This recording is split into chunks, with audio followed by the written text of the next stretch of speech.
Existió una dama dueña del mundo entero, portadora de una hermosura deslumbrante y un linaje capaz de derribar cualquier barrera. Vivió aquel romance anhelado por multitudes como un milagro irrepetible. No obstante, al esfumarse de súbito bajo la bruma de Escocia, su alma se apagó para siempre. Su sonrisa y su mirada perdieron aquel brillo original. Hoy relataremos la vida de la princesa Marina de Grecia, transformada en duquesa de Kent, emblema de porte majestuoso en Inglaterra y dueña de la herida más profunda en la corona europea del siglo XX. Qué gusto recibirles en este espacio. Previo a seguir con el relato, los invito a dejar un único término aquí abajo para expresar el vacío que deja esa persona irreemplazable que partió de sus vidas. Apenas un vocablo. Los leo con atención. Su llegada al mundo ocurrió en Atenas, el 13 de diciembre de 1906, dentro del linaje monárquico más ancestral y turbulento del continente. Descendía directamente del príncipe Nicolás Heleno y danés, junto a la duquesa rusa Elena Vladimirovna, siendo nieta del zar Alejandro II. Ya desde la cuna, esta noble mujer cargaba con una innegable dualidad entre majestuosidad y vulnerabilidad, trazando el doloroso rumbo de su destino. Por aquella época, la monarquía helénica carecía de firmeza. Figuraba más bien como un escenario consumido por el fuego, un trono inestable que cambiaba de líder arrastrado por las feroces tormentas políticas que azotaban a la región, forzando a sus herederos a vagar como desterrados en lugar de habitar sus suntuosas residencias. Sus primeros pasos oscilaron entre el sol de Atenas y la helada San Petersburgo imperial. Sin embargo, dicha etapa de ensueño se quebró violentamente. Corría el año 1917 cuando el estallido bolchevique derrumbó por completo las bases de su universo. Los parientes maternos, la dinastía Romanov, terminaron borrados de la memoria humana bajo una crueldad que los monarcas griegos se negaban a concebir. Muy poco tiempo más tarde, hacia 1922, el imperio heleno volvió a sufrir un colapso inminente. Al renunciar el monarca Constantino I, los nobles huyeron de su patria. Con apenas 15 calendarios cumplidos, la joven asimiló que los reinados eran efímeros, que las inmensas mansiones quedaban desiertas en un parpadeo, y que hasta la existencia de las realezas podía dar un vuelco repentino. Encontraron refugio en tierra parisina. Justo en ese sitio la aristócrata empezó a forjar el legendario perfil que deslumbraría al planeta entero. Aquella capital francesa de los dorados años 20 fungía como el refugio definitivo para toda la nobleza exiliada. Sus elegantes recintos albergaban monarcas destronados, damas arruinadas y señores con largos linajes pero con los bolsillos completamente vacíos. No obstante, ella eclipsaba al resto. Sobresalía no únicamente por un atractivo sublime que la prensa retrataba con profundo respeto, sino por una mente brillante, un porte inigualable y su destreza políglota. Poseía un aura imponente capaz de opacar a cualquiera a su alrededor. Dominaba a la perfección lenguas como el griego, francés, el idioma inglés y también el alemán, desenvolviéndose en la alta sociedad con una gracia que reflejaba pura cuna y cero altanería. Aunque tras esa fachada perfecta, la muchacha arrastraba un peso invisible para la mayoría, la angustia de un clan deambulando sin raíces, sabiendo perfectamente que su futuro colgaba de bodas estratégicas, pactos de poder y unas riquezas que resultaron ser un mero espejismo. Sus progenitores, Nicolás y la noble Helena, vivían carcomidos por la incertidumbre al pensar en el destino de Olga, Elizabeth y ella misma. Padecían ese tormento mudo propio de quienes ven los relojes avanzar, entendiendo que los buenos candidatos matrimoniales jamás caerían del cielo. Al ser la menor del linaje, contemplaba desde la pausa cómo sus hermanas armaban sus vidas, mientras ella aguardaba y nutría, tal vez de manera inconsciente, un talento para las pasiones inmensas, de esas que florecen únicamente al calor del romance extremo o la tragedia absoluta. Ya entrados los años 30, el panorama parisino había perdido aquel encanto fiestero y desenfrenado del pasado. El desplome financiero apagó las grandes celebraciones, mientras el fantasma de un continente, a punto de estallar, se colaba en cada banquete aristocrático. Aún así, en medio de aquel caos, el destino decidió obsequiarle a la joven de sangre griega aquello que su corazón anhelaba en el más profundo de los silencios. Un simple cruce de miradas que pintaba para ser intrascendente, pero que terminó reescribiendo por completo su historia. Durante la época estival de 1934, recibió convocatorias a tertulias londinenses. Aunque ya conocía el territorio británico, esa estadía guardaba una magia especial. En una lujosa recepción, cruzó caminos con el heredero Jorge, cuarto descendiente del monarca Jorge V y la soberana María. Este varón poseía gran renombre en la élite europea, destacando por un carisma apabullante y una fama de vivir tan al límite que llegaba a escandalizar al mismísimo palacio. Una figura sumamente perspicaz, con dotes artísticas, espíritu indomable y una atracción magnética imposible de adquirir con riquezas. Al encontrarse frente a frente, el tiempo pareció congelarse para ambos. Aquella conexión nació siendo completamente ajena a los arreglos fríos y calculados a los que estaban tan acostumbrados. El interés del británico jamás buscó un beneficio diplomático, del mismo modo en que ella jamás le dio entrada por hambre de poder o títulos. Sus almas se escogieron mutuamente guiadas por un sentimiento genuino, dejando de lado cualquier tipo de estrategia imperial. Semejante acto de amor libre resultaba una verdadera revuelta para sus círculos. Por su parte, la corona inglesa vigilaba cada paso con gran recelo. La dama era vista como una integrante exiliada, sin riquezas significativas y proveniente de una casa real destrozada en repetidas ocasiones. Sin embargo, el monarca Jorge V, privilegiando su lado humano sobre las reglas, notó el temple inquebrantable de la muchacha y terminó aprobando la unión. La noticia matrimonial estalló en agosto de 1934, desatando tal euforia en los diarios que hasta los altos mandos del palacio quedaron atónitos. Para la prensa de sociales, Marina resultó ser un auténtico milagro. Deslumbrante, sofisticada, arrastrando una historia de claroscuros y asomándose a un futuro esperanzador. Las planas de los diarios no dudaron en coronarla como la figura real más sublime que había pisado suelo británico en muchísimos años. Las editoriales de moda peleaban por tener su rostro. Y esa misma gente que idolatraba a la corona con el fervor que hoy le dedicamos a los ídolos de la pantalla, la cobijó al instante, brindándole un calor humano que de entrada a ella le costó bastante asimilar. El enlace se consumó el 29 de noviembre de 1934, en la capilla del Palacio de St. James, en Londres, un evento majestuoso que marcó a toda su generación.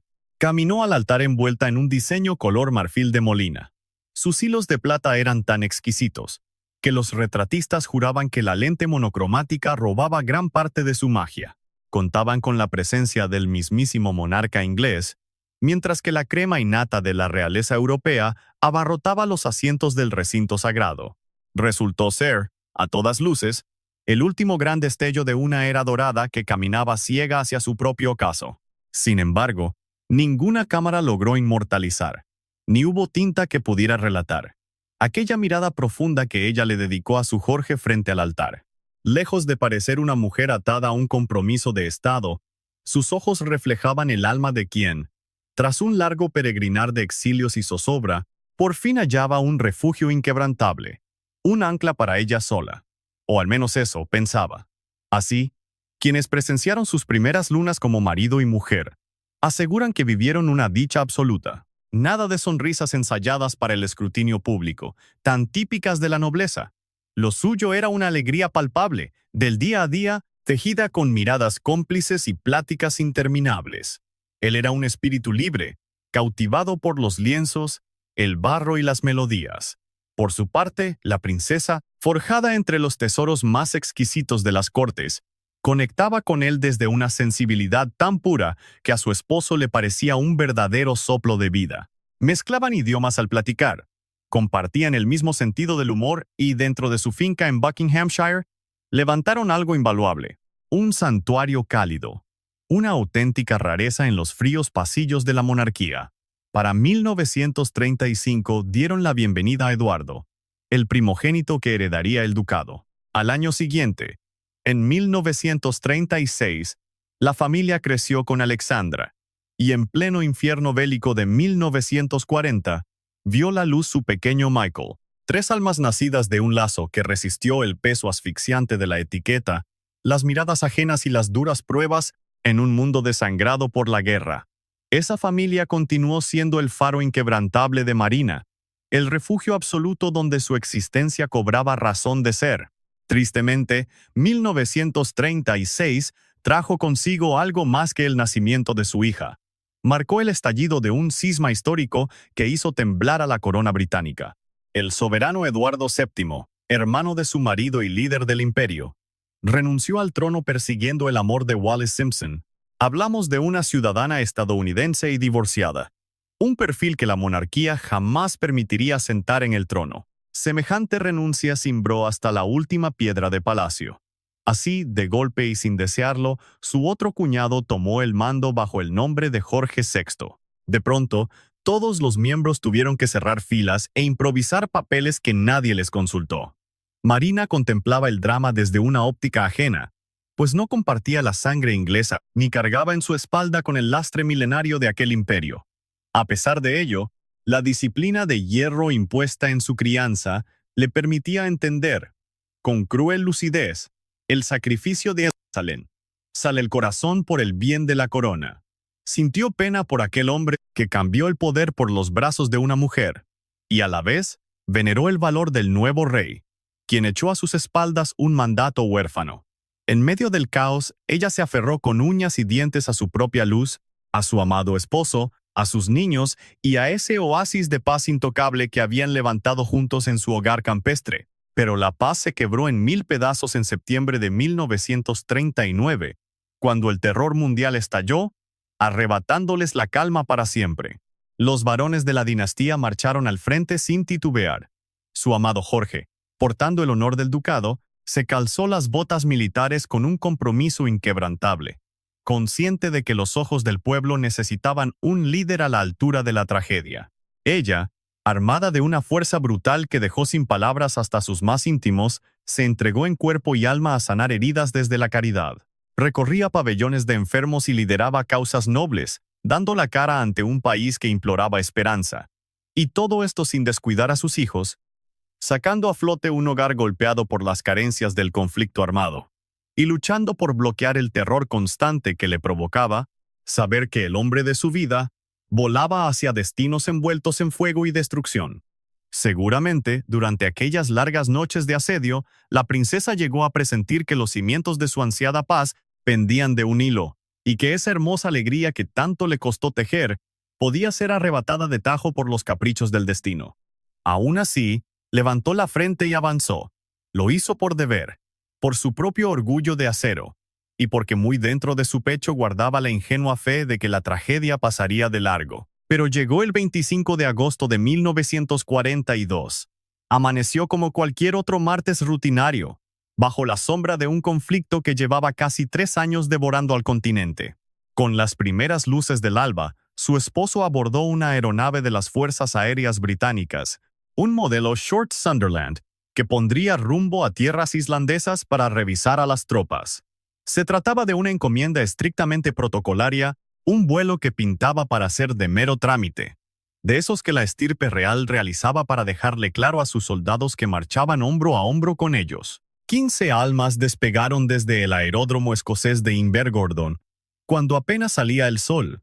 Ninguna de ellas vería el final de aquel viaje. Apenas ganaron altura, el pájaro de acero se estrelló brutalmente contra las faldas del pico Eagles Rock, en las lejanas tierras escocesas de Caithness.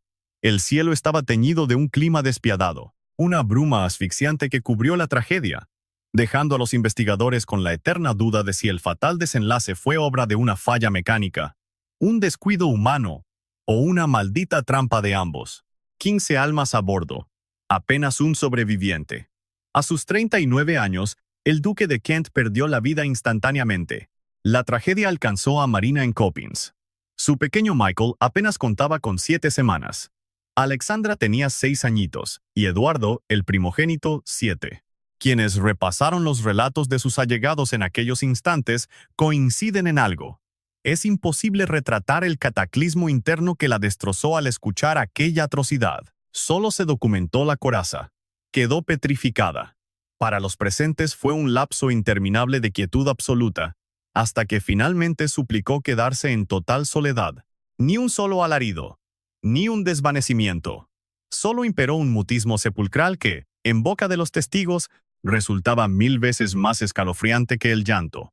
El rey Jorge VI y la reina Isabel corrieron a Coppins. La monarquía actuó con la precisión fría que exigen las tragedias. A una nación envuelta en llamas bélicas, sedienta de pilares inquebrantables, se le comunicó el infortunio con un temple sumamente solemne. La prensa tapizó las calles con la primicia. El duque había caído sirviendo a la patria. Un héroe absoluto. Un luto inmenso para el pueblo. Y claro, nada de eso era mentira. Sin embargo, para ella, bajo esa fachada de gloria y martirio, latía una verdad tajante y desgarradora. Su amado Jorge jamás regresaría. Las exequias fueron austeras, pues en plena trinchera mundial, desbordarse en llanto frente a las masas era un privilegio inalcanzable. Ella toleró aquel trago amargo con ese porte estoico que la definiría para siempre. Envuelta en luto, cargando al recién nacido y escudada por sus críos mayores, aguantó la misa entera, con una altivez que enmudeció a todos. No obstante, su círculo íntimo entendía perfecto que aquella entereza no era fuerza real. Resultó ser el único escudo que halló para evitar hacerse pedazos frente a la mirada de la sociedad. Así arrancó el segundo acto de su existencia.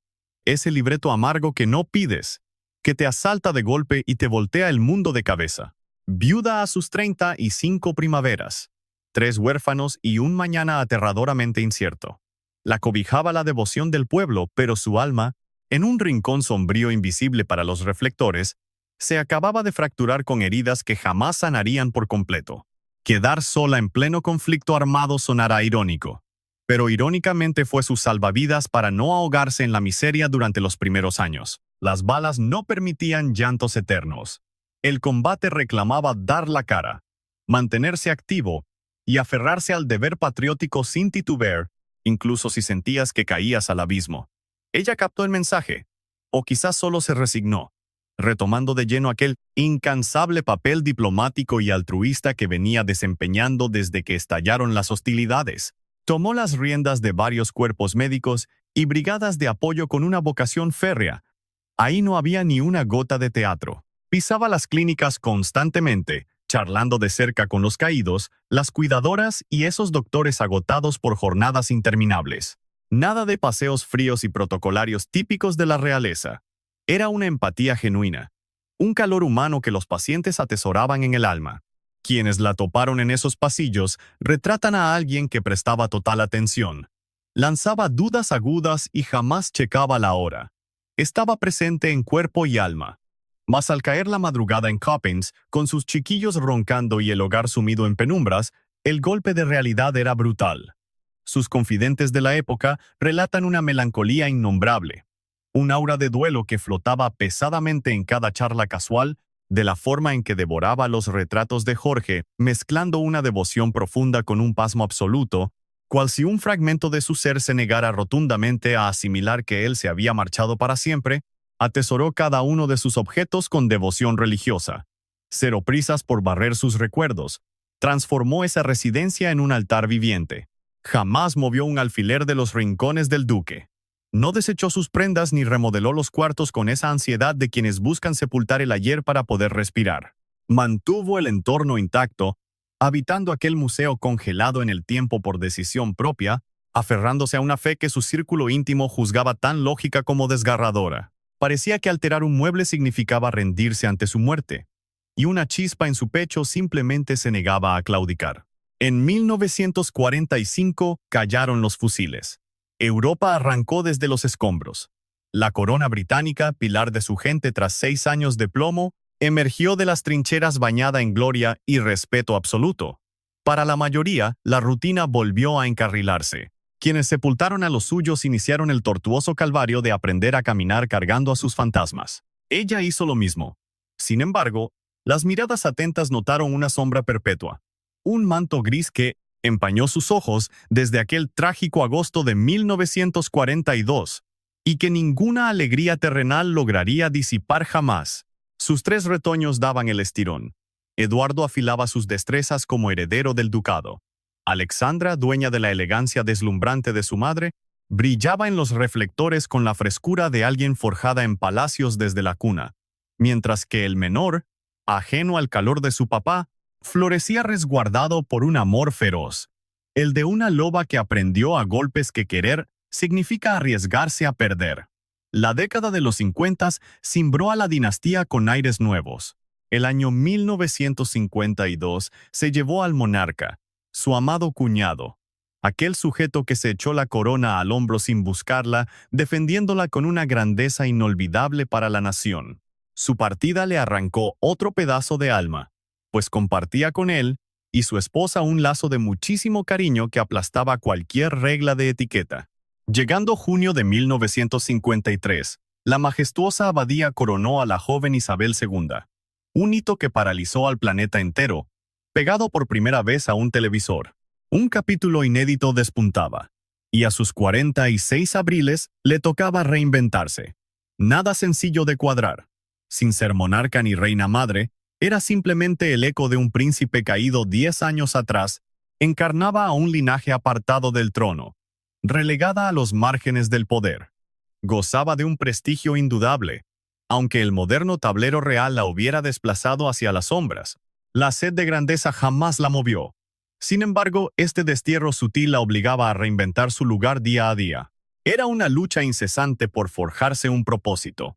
Atrapada en una maquinaria implacable que no perdonaba rezagos, cumplió sus deberes con una lealtad inquebrantable. Abanderó causas nobles y llevó el peso de la corona por todo el mundo. Cada aparición suya destilaba un porte majestuoso, coronándola como el máximo ícono del buen gusto desde Londres hasta el último rincón europeo. Acaparaba las portadas de estilo, deslumbrando eternamente a los maestros de la costura. El pueblo le entregaba un cariño entrañable, honrando su clase al caminar. No obstante, tras aquella máscara de perfección, su intimidad cargaba con un vacío desgarrador, una desolación que el tiempo terminó por desnudar ante los demás. Jamás llegó al altar de nuevo. Ni siquiera lo contempló. Su círculo íntimo, aquel que lograba franquear la frialdad de la etiqueta, jura que el fantasma de Jorge habitaba cada una de sus palabras. Sin llegar a ser un luto paralizante, era su brújula eterna. Cualquier vivencia se comparaba irremediablemente con aquel amor que el viento se llevó antes de agosto de 1942. Durante la década de los 50, los murmullos de romances furtivos no se hicieron esperar. El escrutinio no perdona, y al mezclar belleza con nobleza, las revistas y la alta sociedad tejieron mil conjeturas. Entre susurros se barajaron pretendientes, aunque todo quedó en humo. Tal vez la verdad sea la menos enredada. Nadie logró estar a la altura del hueco que dejó su esposo. Ella jamás aceptaría migajas amorosas. Sus 3 retoños se convirtieron en su ancla y su fuerza motriz tras enviudar trágicamente. Al cobijo de su crianza, todos heredaron ese sello tan característico de su madre al plantarse frente al mundo. Un temple regio, mezclado con una profunda solemnidad forjada por años. Eduardo, el primogénito, echó raíces en su deber. Alexandra se robó el corazón del reino entero. Irradiaba una dulzura tan genuina que evocaba a su mentora. Por su parte, Michael, el Benjamín que no alcanzó a tener un papá terrenal, se refugió obsesivamente en los árboles genealógicos y pergaminos del pasado, buscando el abrazo de la figura paterna que le fue arrebatada. Custodiaba el destino de sus vástagos sintiendo ese nudo en la garganta propio de quien sabe que la desgracia golpea sin avisar. Lejos de asfixiarlos, los amaba desde la urgencia de quien ya ha saboreado la orfandad del alma. Su sombra protectora cobijaba cada logro. En cada juramento en el altar o llanto de un nieto nuevo, su rostro se iluminaba con un gozo inmenso, aunque fugaz, como si la sonrisa jamás lograra borrar del todo aquella vieja herida. El enlace nupcial de su hija en abril de 1963 retrató esto a la perfección. La abadía de Westminster se engalanó para unir a la princesa con Angus Ogilvy, paralizando a los medios y a las multitudes.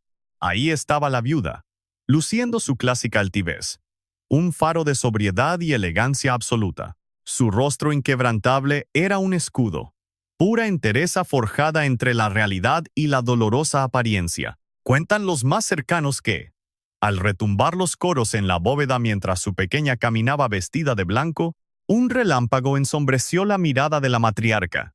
No era llanto reprimido, sino un golpe atroz de nostalgia pura, un latigazo del destino recordándole su propia mañana nupcial en noviembre de 1934, golpeándola sin piedad.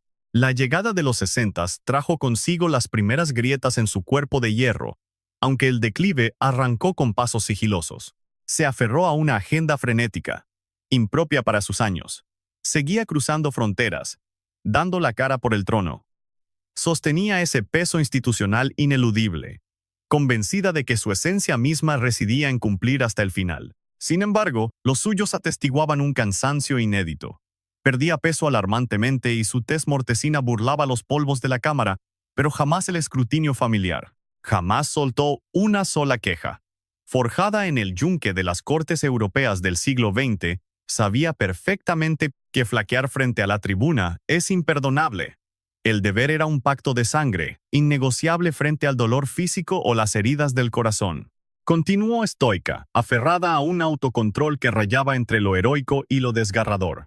El verdadero retrato de su alma indomable.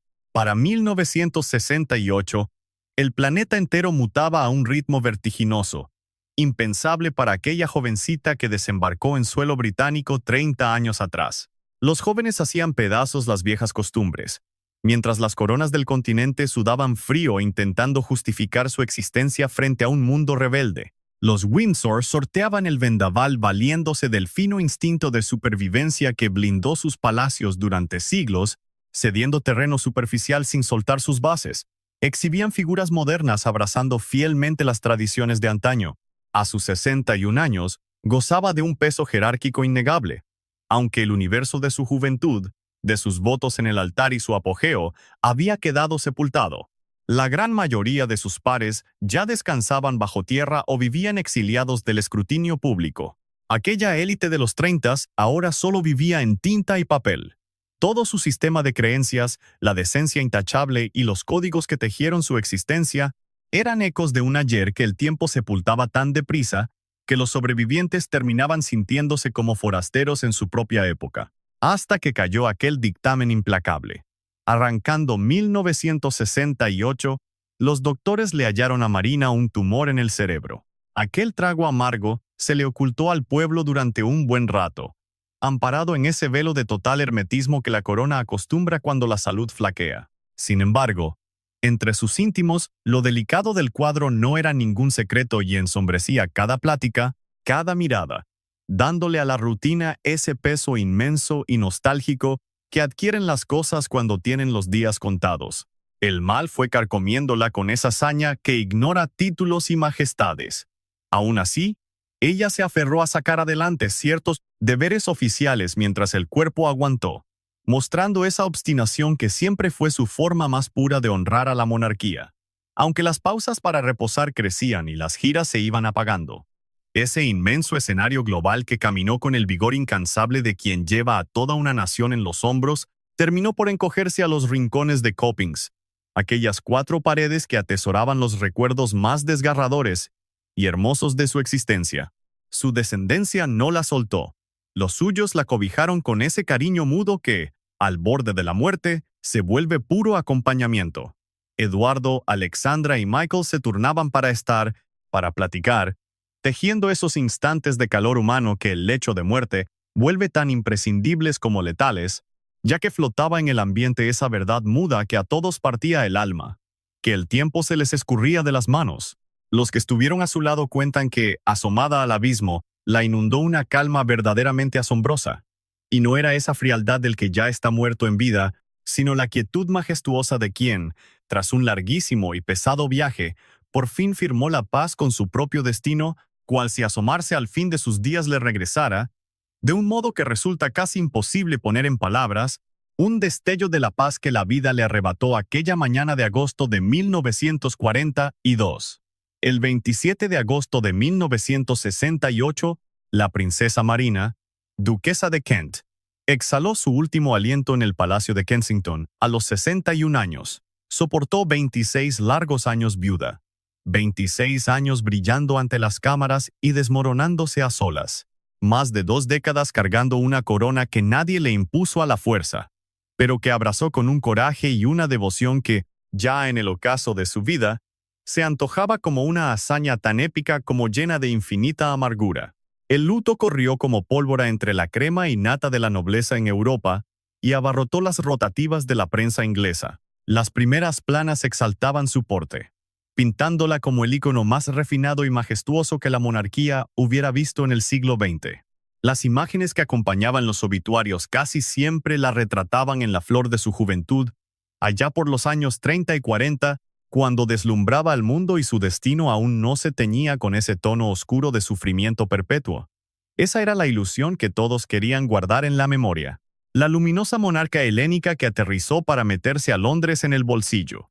La mujer radiante que se casó con el príncipe Jorge en una mañana de noviembre preñada de esperanza. Le dieron el último adiós en la capilla del castillo de Windsor, arropada por la estirpe real completa.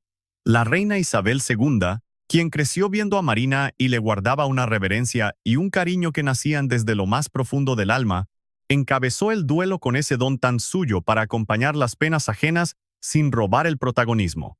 Desde cada rincón monárquico del continente llovieron los pésames. La multitud que hizo guardia a las afueras de Windsor guardó un silencio sepulcral, envuelta en esa pesadumbre sagrada que brota cuando la gente presiente que no solo se está enterrando a una persona, sino que se está cerrando el telón de toda una era irrepetible. Eduardo, Alexandra y Michael despidieron a su madre con la certeza de que, junto a su féretro, se esfumaba el último puente vivo hacia un pasado que ya era pura historia escrita. Se apagaba la voz que respiró en carne propia aquel viejo orden mundial antes de las trincheras, ese microcosmos de palacios majestuosos, galas de ensueño y linajes enredados que el siglo XX se encargó de pulverizar sin la más mínima piedad. Marina caminó entre las ruinas sin agachar la cabeza. Lo aguantó todo: el destierro, las bombas, perder a Jorge, el luto eterno y al final la enfermedad. Y soportó el calvario sin que su infinita distinción se desmoronara un solo segundo. Le dieron sepultura en el camposanto real de Frogmore, en Windsor, a un paso de Jorge. Esa fue su última voluntad explícita: descansar eternamente pegada a él, buscando que la tumba les regalara esa intimidad que la vida le había negado durante 26 despiadados años. Esa súplica tan de carne y hueso, abriéndose paso entre tanta pompa y reglas de etiqueta, nos desnuda el alma de Marina mejor que 1000 pergaminos nobles o crónicas sobre su impecable guardarropa. Hasta su último respiro, fue la mujer que se desvivía por Jorge, y quiso dejarlo plasmado en el único idioma que no acepta falsas interpretaciones. Pero la huella de Marina, princesa de Grecia y duquesa de Kent, no se borra con su epitafio. Los relatos de quienes amaron con el alma y perdieron de verdad jamás terminan cuando el pecho deja de latir.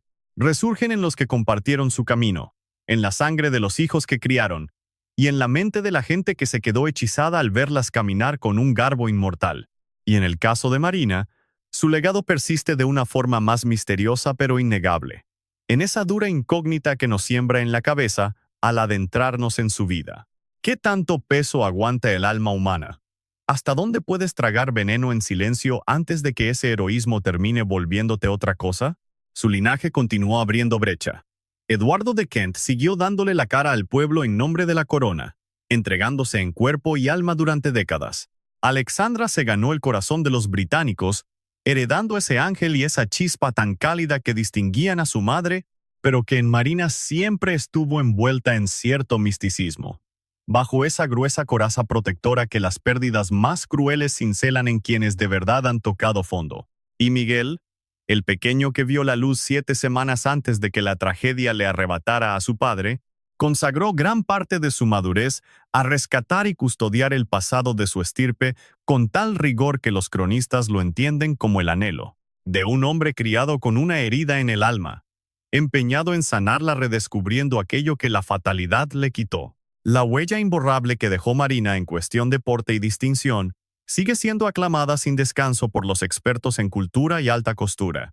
Se alzó como pionera dentro de la monarquía británica al acoger y poner de moda las creaciones más exquisitas de los grandes modistos. Transformó por completo la imagen que el mundo entero aguardaba de una alteza del siglo XX. Sin embargo, dicha herencia, por innegable que sea, resulta ser la capa más frívola. La más aplaudida, sí, pero la de menor trascendencia al contemplar el inmenso tapiz de su existencia.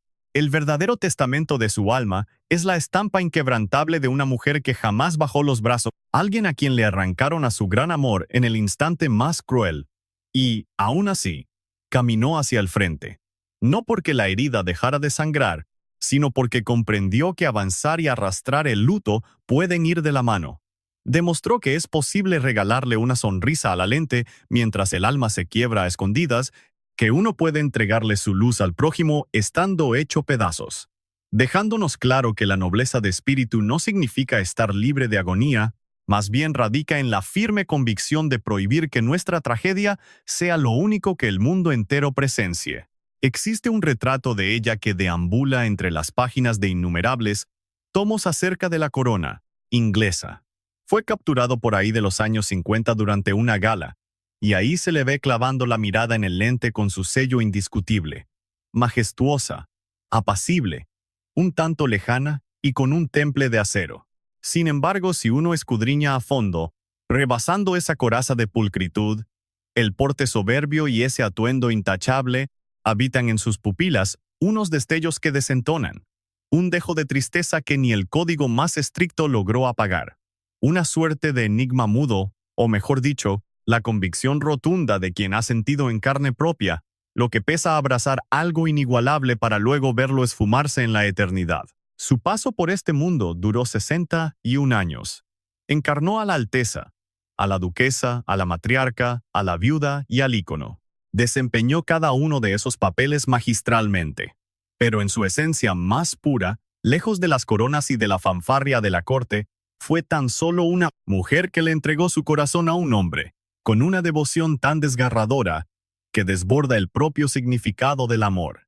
Y el día en que él exhaló su último aliento entre la bruma de aquellos montes escoceses, en una lúgubre madrugada de agosto, una parte de su alma pereció con él en el más absoluto mutismo, sin prensa ni homenajes fúnebres de estado, marchitándose para siempre.